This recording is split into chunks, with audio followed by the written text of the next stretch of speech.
இல்ல கண்ணியமானவர்களை மதிப்பளிக்க வேண்டும். அவர்களோடு அதிகமாக அடிக்கடி கலந்துரையாட வேண்டும். குடும்ப விடயங்கள், எதிர்கால பிளான்களை அவர்களோடு சேர்ந்து குழந்தை வளர்ப்பு, குழந்தைகளுடைய எதிர்காலம் திட்டங்கள் தீட்டப்பட வேண்டும். அப்பதான் ஒரு வெற்றிகரமான குடும்பம். இது ஒவ்வொரு மனைமார்களும் எங்களுடைய கணவன்மார் எங்களோடு இப்படி நடக்க வேண்டும் என்று அவர்கள் முடிவெடுப்பார். கோப உணர்வை தன் மீது வெளிப்படுத்தக்கூடாது. ஒரு பெண்மணி ஓப்பனாக சொல்லுகிறார், காலையில இவருக்கு எங்கேயாவது ஒரு செக் ரிட்டர்ன் வந்த அன்னைக்கு நானும் எந்த பிள்ளைகளும் முடிச்சு எவனோ ரிட்டர்ன் பண்ணின செக்குக்காக இவர் முழு கோபத்தையும் காட்டுவது மனைவியோடு. இது சில கண்ணியமான சகோதரர்கள். நிறைய பேர் குடும்பத்தில் இந்த பிரச்சனையில் அவருடைய கடையில, அவருடைய ஃபேக்டரியில, அவருடைய தொழில் செய்கின்ற இடங்கள்ல பிரச்சனை. வீட்டுக்கு வருகின்ற பொழுது பிள்ளைக்கு தெரியாது.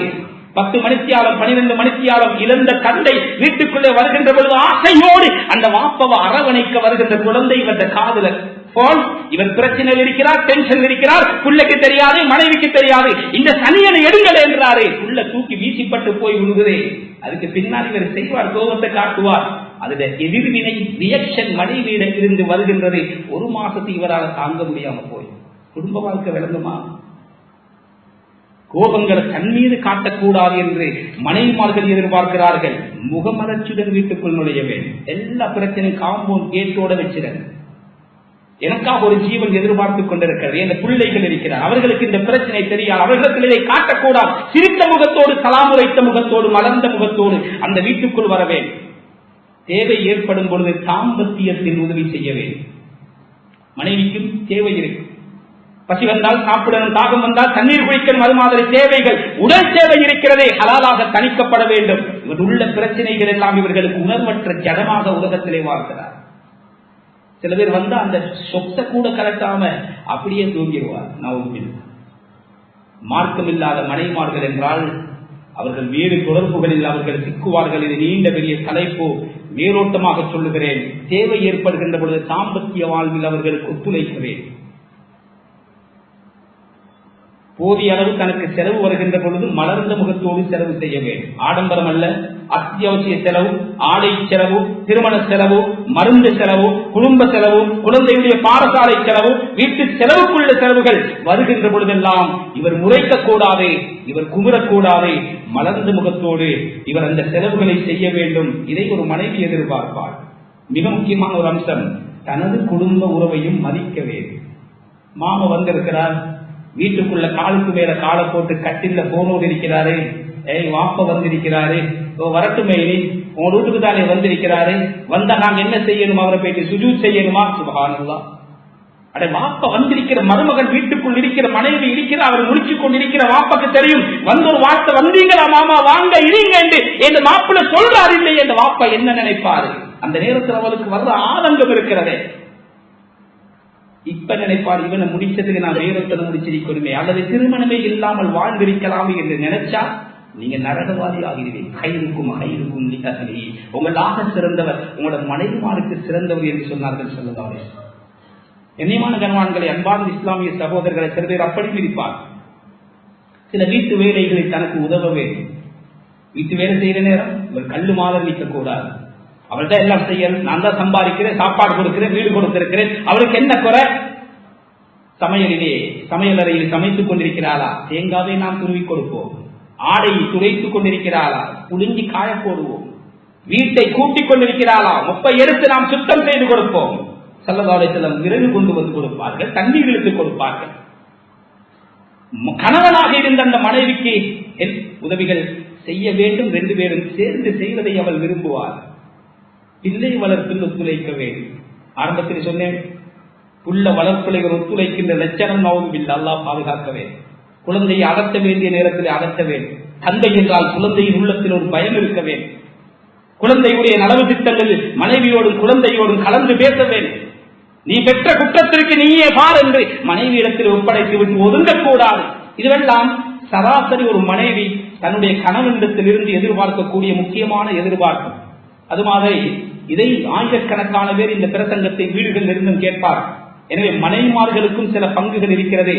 ஒவ்வொரு சராசரி மாப்பிள்ள ஒரு மனைவி எப்படி இருக்கணும் என்று மனைவி எதிர்பார்ப்பது போலவே கணவனும் எதிர்பார்ப்பார். அதில் முதல் அம்சம் அழகான கோலத்தில் தன்னை கவரும் விதத்தில் தன்னை அலங்கரித்துக் கொண்டிருக்க வேண்டும். மனைவியை பார்க்கிற பொழுதெல்லாம் இதை நபர்த்த இலைக நான் சொல்லுவதெல்லாம் ஹதீஸும் குர்ஆன் அதோடு ஒட்டிய அதோடு சம்பந்தப்பட்ட விடயங்கள். ஸல்லல்லாஹு அலைஹி வஸல்லம் சாலிகான மனைவிக்கு வரைவிலக்கணம் சொன்னார்கள் வல்லல் நபி ஸல்லல்லாஹு அலைஹி வஸல்லம். அந்த மனைவியை பார்க்கின்ற பொழுது உள்ளத்தில் ஒரு சந்தோஷம். இப்படி ஒருத்தி வாழ்க்கை துணையாக கிடைத்ததற்கு நான் கொடுத்து வைத்திருக்க வேண்டும். அடுத்தவன் கல்யாணத்திற்கு போற நேரம் அலங்கரிப்பதல்ல, தன் கணவன் வீட்டுக்கு வருகின்ற பொழுது அலங்கரித்து அவனை மயக்க வேண்டும், அவனுக்கு நான் சந்தோஷத்தை கொடுக்க வேண்டும் என்ற நினைப்பிலே மனைவி மாறியிருக்க வேண்டும் என்பது கணவனின் எதிர்பார்ப்பு. அன்பாகவும் பரிவாகவும் நடந்து கொள்ள வேண்டும். மனைமார்களிடத்தில் எப்பொழுதும் ஒரு அழகான எளிமை இருக்க வேண்டும்.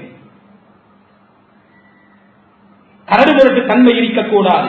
அதிகபட்சம் சுவையான உணவுகளை சமைக்க வேண்டும். 1 கோடி சம்பாதித்துக் கொண்டு போகிறோம், மனைவிக்கு வாழ்க்கை விஷயம் ஒரு தீ ஊட்ட தெரியாது, உப்பு புளி போட்டு ஒரு சம்புள் பெணைய தெரியாது என்றால் அவன் வாழ்க்கையில ஜீரோ. டிகிரி முடிச்சிருப்பாங்க, எத்தனையோ லாங்குவேஜ் எடுத்து முடிச்சிருப்பார், எத்தனையோ கோர்சஸ் முடிச்சிருப்பான். ஆனா வாழ்க்கை என்ற பாடத்தை அந்த உம்மாவும் பாப்பாவும் குழந்தைக்கு பிள்ளைக்கு கற்றுக் கொடுக்கவில்லை என்றால் வேலைக்காரியுடைய கையால் தான் சாப்பிட வேண்டும் என்றால் இது அதிகமான கணவன்மார் விரும்ப மாட்டார். அதிகபட்சம் வாய்க்கு சுவையான உணவுகளை தயாரிக்க வேண்டும் என்று கணவன் எதிர்பார்ப்பான். பிள்ளை பராமரிப்பில் கவனம் செலுத்த வேண்டும். பிள்ளையோட கையில் ஒரு ஹேர்போன், அவட கையில் ஒரு ஹேர்போன். குழந்தைகள் இன்று அதிகமாக உயிர் சேதம் ஏற்படுவதற்கு கூட பொறுப்பில்லாத சில தாய்மார்களுடைய அந்த தொலைபேசி தொடர்பு தான் காரணம் என்றால் அது மிகையாகாது. இல்ல, பிள்ளைய வளர்க்க, புள்ள வளரவிடக் கூடாத வளர்க்க. ஒரு உறவுக்கு போகும் பொழுது எங்க எப்ப நடந்து கொள்ளணும் அந்த குழந்தைக்கு சொல்லிக் கொடுக்க வேண்டும். 4 பேர் வந்துவிட்டால் வீட்டிலே அவர்களோடு எப்படி முசாபா செய்து சலாம் கொடுத்து அவர்களை வரவேற்க வேண்டும் அந்த தாய் சொல்லிக் கொடுக்க வேண்டும். குழந்தை வளர்ப்பிலே அவள் அதிக கவனம் எடுக்க வேண்டும். தன் குடும்பத்தை மதிக்க வேண்டும். ஒரு குழந்தை வந்து கேட்டதாம், பாப்பா விருந்தாளிகள் வாராண்டா, அந்த காலத்துல காக்கா கத்துமாவே.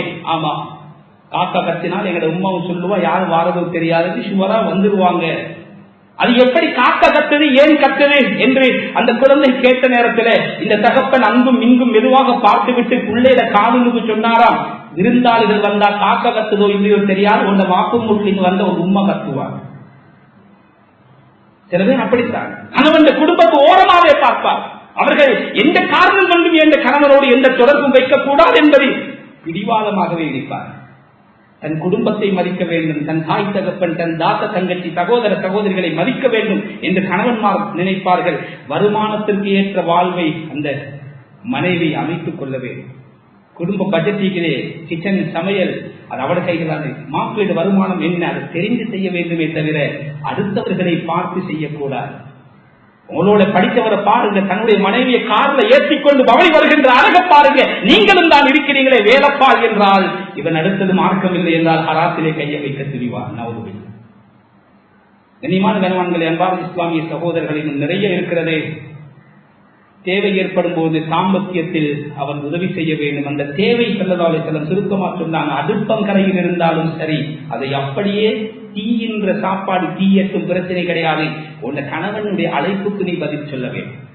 இப்பொழுது முடியாது, இரவுக்கு பார்ப்போமே, இரவுக்கு அழைத்தால் காலையிலே பார்ப்போமே. நான் கேட்கிறேன், பசி வந்தால் வந்த நேரம் தான் சாப்பிடுங்க, தாகம் வந்தால் வந்த நேரம் தான் குடிக்கணும். இப்ப தாகமாக இருக்கிறதா, இப்ப தண்ணி குடிக்காதீங்க, நாளவருக்கு பிறகு குடிப்போமே, சரி வராது. சில நேரம் அவர் மார்க்கம் இல்லை என்றால் அவர் வேறு லைன்களை தேடி போவார். நவதுபில் அல்லாஹ் பாதுகாக்கிறது. இதெல்லாம் நீண்ட நெடிய தலைப்புகள். மனைவிமார்களிலே கவனம் செலுத்த வேண்டும், ஆன்மீக செயல்பாட்டுக்கு ஈடுபட வேண்டும், அமளிவாதத்தில் தொடர்புள்ளவளாக பேணுதல் உள்ளவளாக அந்த மனைவி இருக்க வேண்டும். எப்போதும் முகமலர்ச்சியுடன் தன்னை வரவேற்க வேண்டும். இதுவெல்லாம் ஒரு சராசரி ஒரு கணவன் தன்னுடைய மனைவியிடத்திலே எதிர்பார்க்கிற விடயங்கள். இதை என்ன செய்ய வேண்டும்? திருமணம் முடிப்பதற்கு முன்னால் அந்த 2 பேர் மீது படிக்கணும். படிச்சு ஒரு பிளெக்சிபிளாக சில கொள்கைவாதியாக குடும்ப வாழ்க்கைக்கு இருக்கக்கூடாது. நான் இப்படித்தான் இருக்கு என்று கைப்ப நான் மாற்ற மாட்டேன்னு அவங்க தயவு செஞ்சு கல்யாணமே முடிக்கப்படாது.